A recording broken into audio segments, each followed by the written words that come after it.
Time था 13 अप्रैल 1986 का और जगह थी पेंसिल्वेनिया यूएसए, जहां पर कि जैमिन रे फेडिन का जन्म हुआ। लेकिन इसके जन्म के कुछ ही दिनों बाद इसके माता पिता को ये बात पता चलती है कि उनके बेटी को तो एक काफी ज्यादा गंभीर बीमारी है और वो था वेट्रिनल सिंड्रोम, जिसमें कि इसके शरीर के सारे अंग अच्छे से काम नहीं कर रहे थे। और इस बीमारी में आमतौर पर जैसे कि बच्चा जैसे जैसे बड़ा होता है उसकी शरीर की सारी हड्डियां भी बढ़ने लगती हैं, लेकिन इसमें ऐसा नहीं होता। शरीर के काफी सारे इंटरनल ऑर्गन्स टाइम के साथ साथ बड़े नहीं होते, उनमें कुछ ना कुछ दिक्कतें चलती रहती है। और ऐसे लोगों को बिल्कुल हम लोग साफ साफ देख सकते हैं कि ये बंदा नॉर्मल तो नहीं है। इस बीमारी से ग्रसित ज्यादातर लोगों की तो हाइट ही नहीं बढ़ पाती, वो लगभग 3 या 4 फुट के रह जाते हैं। और बिल्कुल ऐसा ही कुछ इस टाइम जैमिन के साथ भी हो रहा था। जो अनजान लोग पहली बार उसे देखा करते थे, इस टाइम उसकी बॉडी की स्ट्रक्चर कुछ ऐसी बन चुकी थी कि वो लोग उसे देखते ही रह जाया करते थे। और जैमिन रे को भी पहले काफी ज्यादा अजीब महसूस हुआ करता था,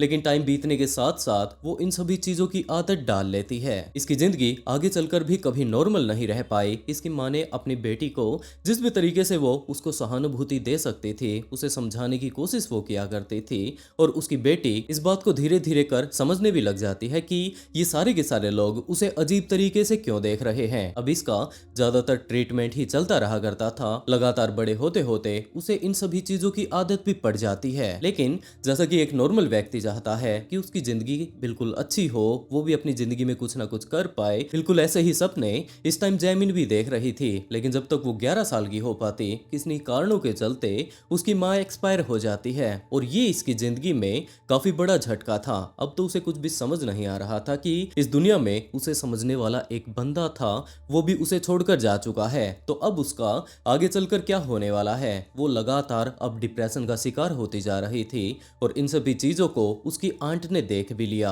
वो उस लड़की की हालातों को समझती है और उसके बाद जिस भी तरीके से वो उसकी मदद कर सकती थी, अपने पास रखा करती थी, उसका पालन पोषण किया करती थी। जो कुछ भी इस टाइम जैमिन करना चाहती, वो उन्हीं चीजों को उसे करने से कभी भी मना नहीं किया करते थे। वो जानती थी कि ये लड़की पहले ही कितने सारे तकलीफों से जूझ रही है। अब इसकी माँ भी इसे छोड़कर जा चुकी है, तो आगे चलकर इसे ही इसकी मदद करनी होगी। और वो बिल्कुल ऐसा ही करते भी हैं। जैमिन की जिंदगी वैसे तो नॉर्मल बिल्कुल भी नहीं थी, लेकिन उसे पता चल चुका था कि इसी तरीके से तो उसकी जिंदगी कटने वाली नहीं, जिसके चलते अब वो अपना ज्यादातर टाइम पढ़ाई में ही बिताने लगती है। उसका एडमिशन वहीं पर मौजूद स्पेशल एबिलिटी वाले बच्चों के स्कूल में करवा दिया जाता है। और उसके टीचर्स का ये कहना था कि ये लड़की पढ़ाई में काफी ज्यादा अच्छी है। उसका ये कहना था कि आगे चलकर वो डॉक्टर बनना चाहती है। और एक दिन ऐसा भी आया जब उसकी लगभग 10th कंप्लीट हो चुकी थी, 12th कंप्लीट हो चुकी थी, उसकी सारी की सारी डिग्रियां भी पूरी हो चुकी थी। और आखिर में वो एक कंपाउंडर बन चुकी थी।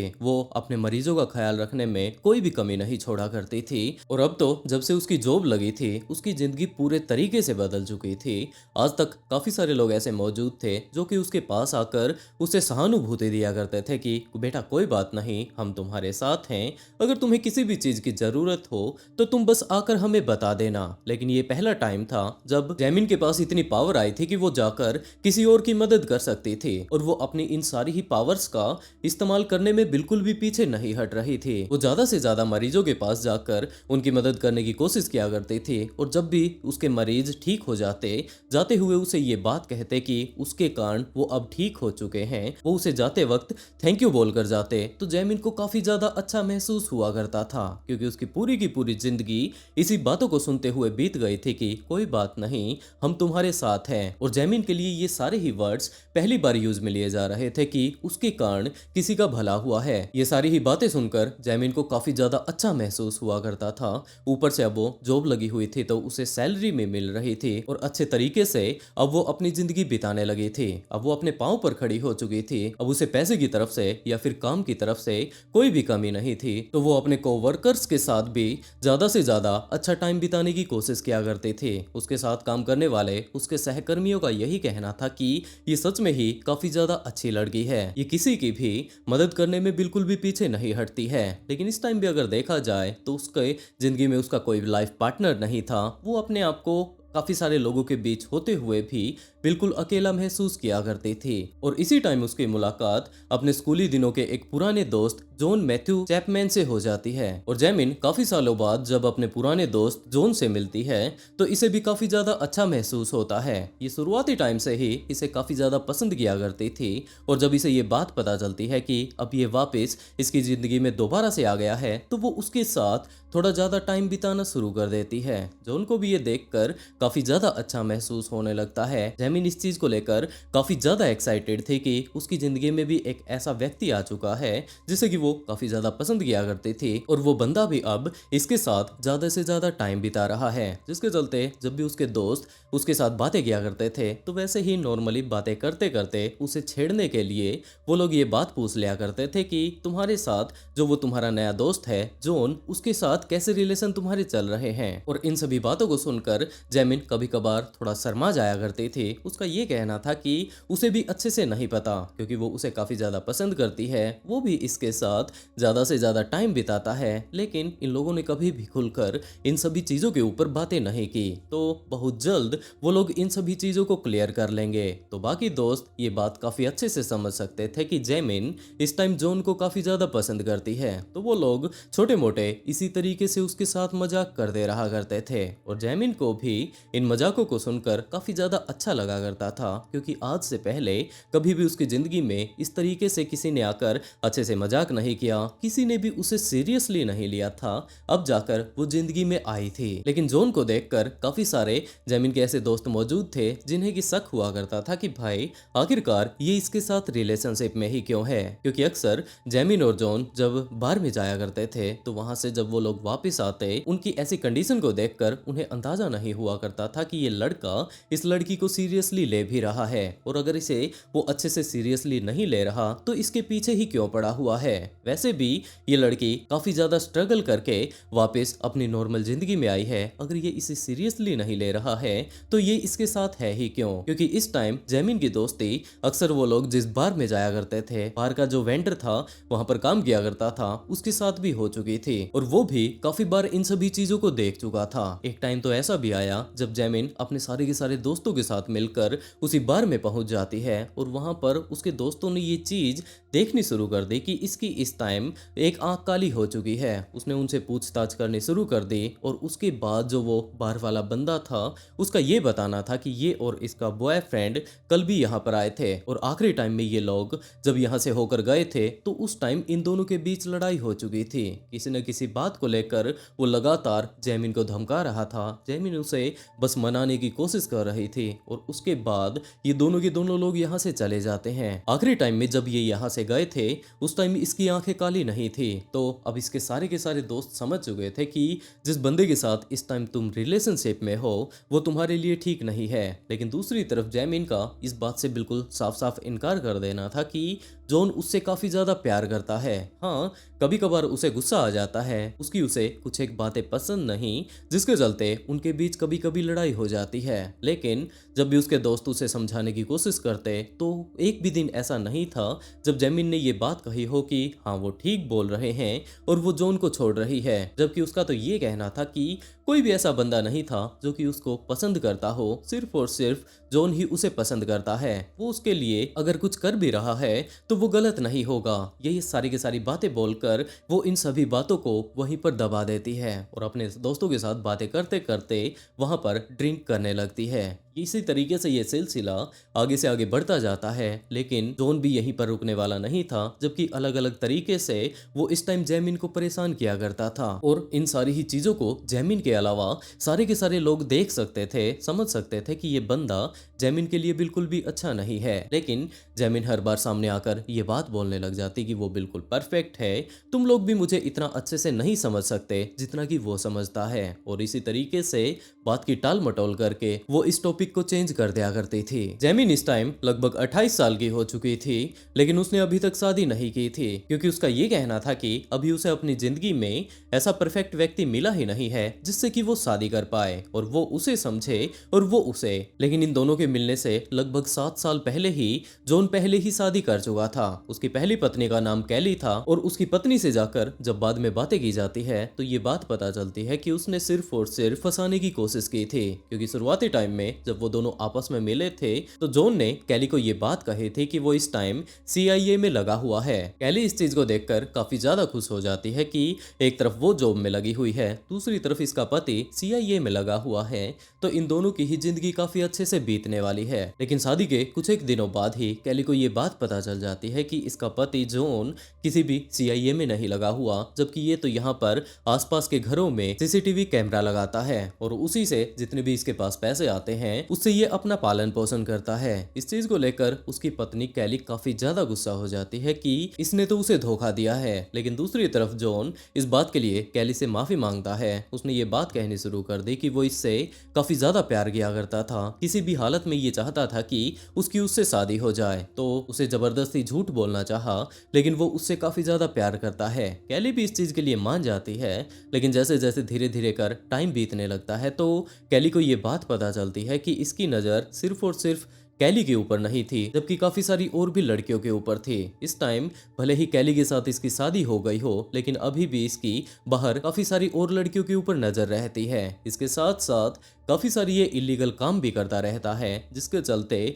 इसका जेल में भी आना जाना लगा रहता है। और इसकी इन सारी ही हरकतों से परेशान होकर आखिर में कैली इसे तलाक दे देती है। उसने काफी बार जॉन को समझाने की कोशिश की कि अब उसकी शादी हो चुकी है तो कम से कम अगर उसके पास अच्छी जॉब नहीं है तो जो भी जॉब उसके पास है वो उसके ऊपर टिक कर आराम से काम कर ले। लेकिन वो तो लगातार फ्रॉड के काम किया करता था, जेल में बार बार उसे आना जाना पड़ता था। काफी बार तो उसके ऊपर काफी भारी जुर्माना भी लग चुका था, लेकिन उसके पास पैसे तो थे ही नहीं, जिसके चलते उतना ही ज्यादा टाइम उसे जेल में बिताना पड़ा। और आखिर में इसकी ऐसी हरकतों से तंग आकर उसकी पत्नी उसे तलाक दे देती है। लेकिन कुछ एक दिनों बाद ही इसकी मुलाकात एक और लड़की मूरे से होती है। उसने उसे भी जैसे तैसे कर अपनी बातों में फंसा लिया और उसके बाद उससे शादी कर ली। और इस टाइम जब 2019 में वो जैमिन से आकर मिला था, वो लगातार इसके साथ रिलेशनशिप होने का लगातार दावा करता जा रहा था कि ये इससे काफी ज्यादा प्यार करता है, इसी के साथ ये अपना ज्यादातर टाइम बिताना चाहता है। इस टाइम इसने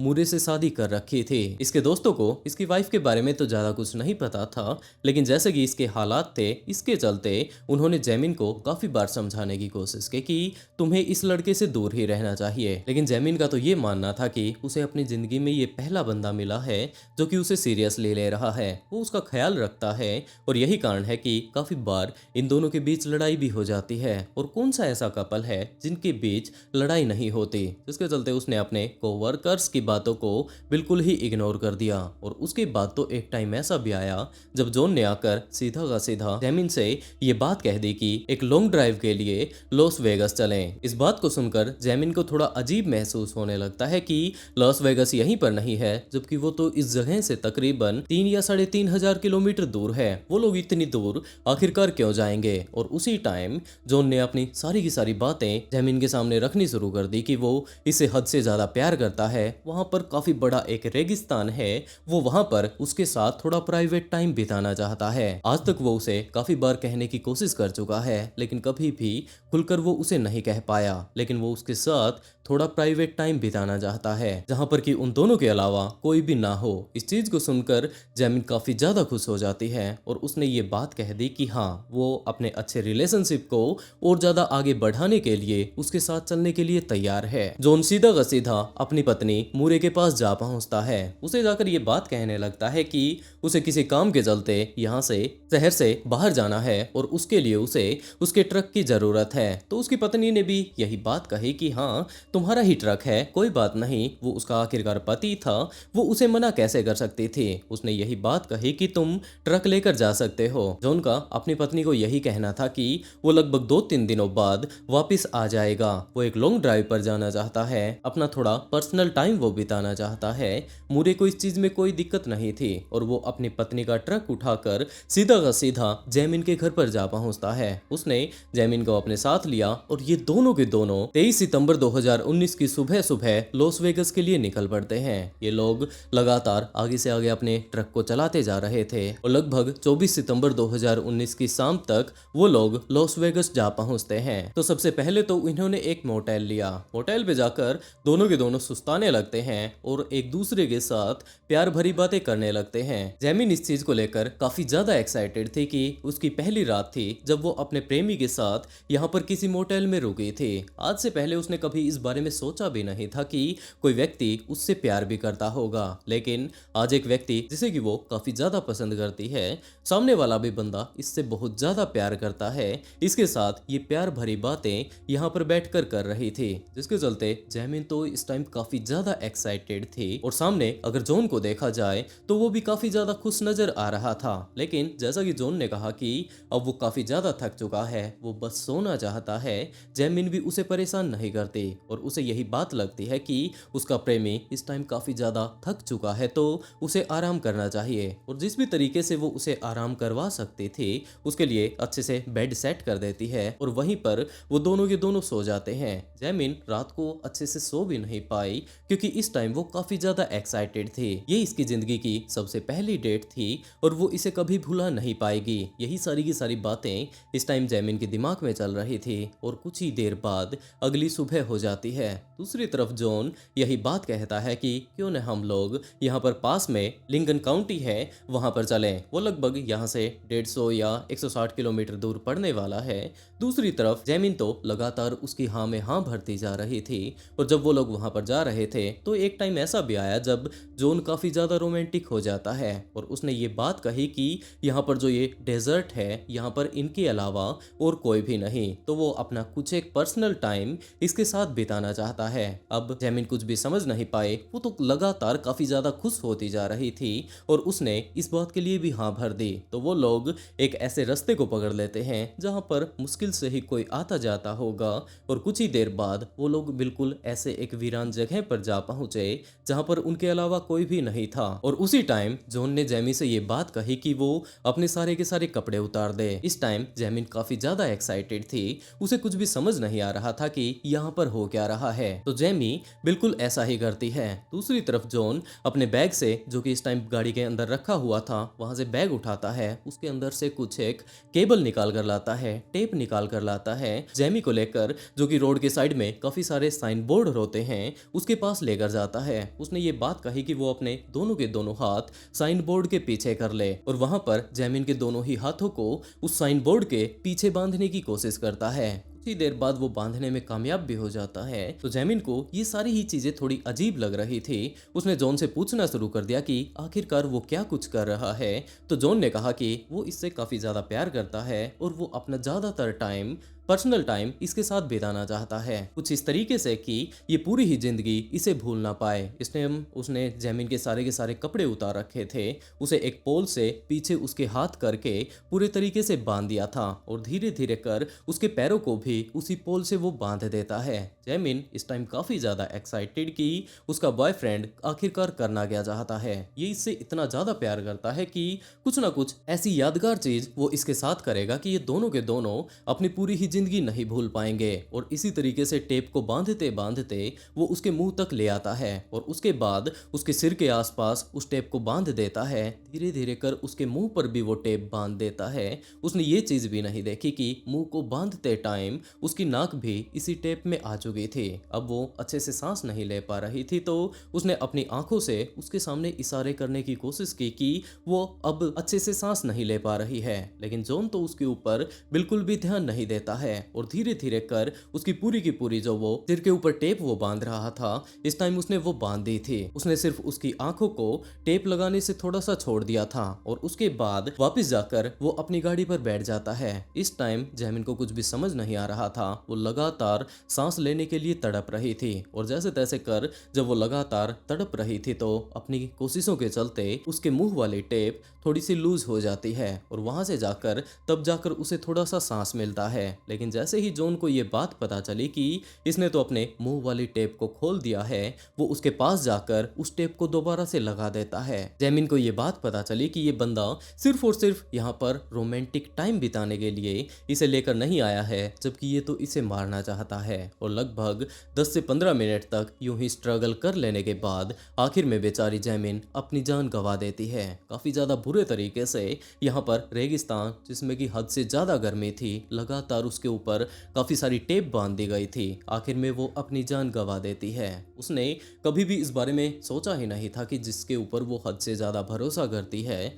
उसके दोस्तों ने इस बात से इनकार कर दिया कि तुम्हें इसके साथ रहना ही नहीं चाहिए, ये बंदा तुम्हारे लिए ठीक नहीं है। उसने कभी भी अपने दोस्तों के ऊपर विश्वास नहीं किया था और आखिर में अपने साथ काम करने वाले लोगों से, अपने घर परिवार से इस बंदे के ऊपर विश्वास करके लगभग 3-3.5 किलोमीटर दूर यहाँ पर आ चुकी है और यहाँ पर इसकी मदद करने वाला कोई भी नहीं था। और जब जॉन को ये बात पता चलती है कि अब ये अपनी जान गंवा चुकी है तो वो उसके पास जाता है, उसकी सारी की सारी फेस के ऊपर लगी हुई डक्ट टेप को उतार देता है, उसका एक फोटो लेता है और उसके बाद अपनी गाड़ी उठाकर वापस मोटेल चला जाता है। वहां पर जाने के बाद इस टाइम उसने उसके सारे के सारे मोबाइल हुए या फिर डॉक्यूमेंट्स हुए उस टाइम अपने पास रख लिए थे। और जॉन ने जैमिन की फेसबुक आईडी से ये पोस्ट करनी शुरू कर दी कि उसके घर वाले तो उसका बिल्कुल भी ख्याल नहीं रखते, वो अपनी फैमिली से बिल्कुल भी प्यार नहीं करती है। इसी तरीके के काफी सारी और भी पोस्ट अब वो लगातार जैमिन की आईडी से डाल रहा था और जो लोग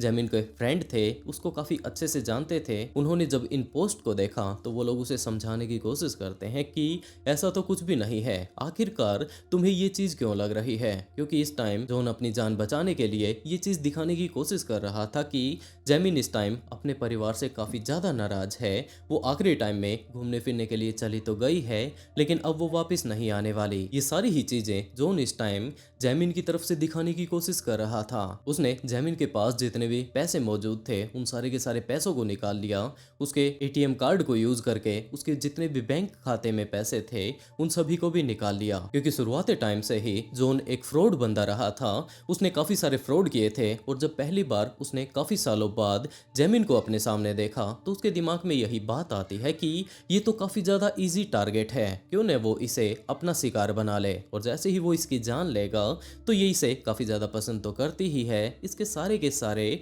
डॉक्यूमेंट्स के बारे में इसे पता है, पिन के बारे में पता है, ये इसके सारे के सारे पैसे चुरा लेगा और वो बिल्कुल ऐसा ही करता भी है। इसके सारे के सारे पैसे जब इसके पास आ चुके थे वो वापस जाकर जमीन वाले ही घर में रहना शुरू कर देता है।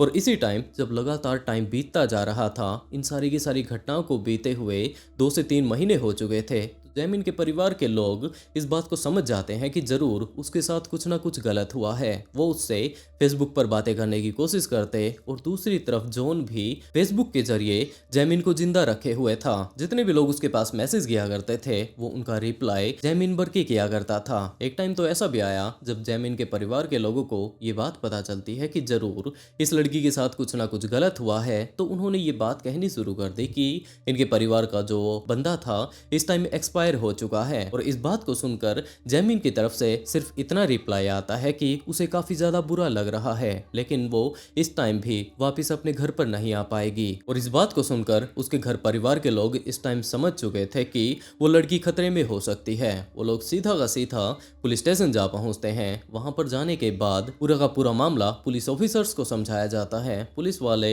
उस स्पेसिफिक घर पर जा पहुंचते हैं जहां पर कि इस टाइम जैमिन काम के तौर पर रहा करती थी। और वहां पर जाने के बाद पुलिस ऑफिसर्स को ये बात पता चलती है कि यहाँ पर तो जैमिन रहती ही नहीं, वो तो काफी दिन पहले ही यहाँ से जा चुकी है। जबकि यहाँ पर उसका एक दोस्त जॉन काफी बार आता रहता है। उसका ये कहना है कि वो उसका बॉयफ्रेंड है और वो इस टाइम कहीं और जाकर रहने लगी है। तो पुलिस ऑफिसर्स जॉन का अता पता निकालते निकालते उसके पास जा पहुंची और उससे जब सख्ताई से पूछताछ की जाती है तब जाकर ये पूरा का पूरा मामला सामने आता है। पुलिस ऑफिसर्स उसी जगह पर जा पहुंचते हैं जहां पर कि आखिरी टाइम में उसने जैमिन को काफी ज्यादा बुरे तरीके से बांध दिया था। लेकिन पुलिस जब वहां पर जाकर नवाडा पुलिस से संपर्क करती है तो नवाडा पुलिस का ये कहना था कि वो लोग इस केस को देख चुके हैं। दरअसल जब वो पहली बार वहां पर पहुंचते हैं तो उन्होंने ये चीज देखी कि यहाँ पर लगे हुए साइन बोर्ड के ऊपर कुछ न कुछ चिपका हुआ है। लेकिन जब वो लोग उसके पास पहुंचते हैं तो उन्हें ये बात पता चलती है कि एक पूरे तरीके से डिकम्पोज हो चुकी बॉडी को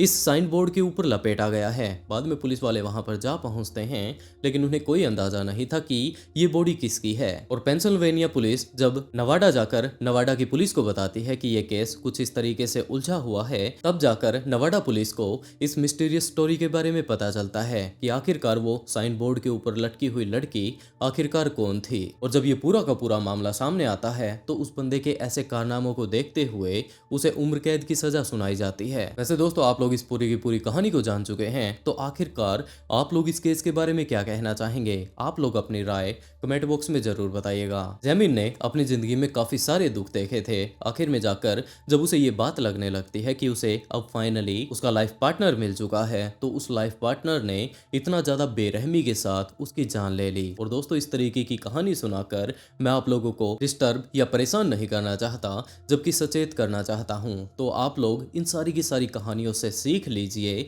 और किसी के ऊपर भी आंखें बंद करके भरोसा ना करें। और दोस्तों आज के लिए बस इतना ही।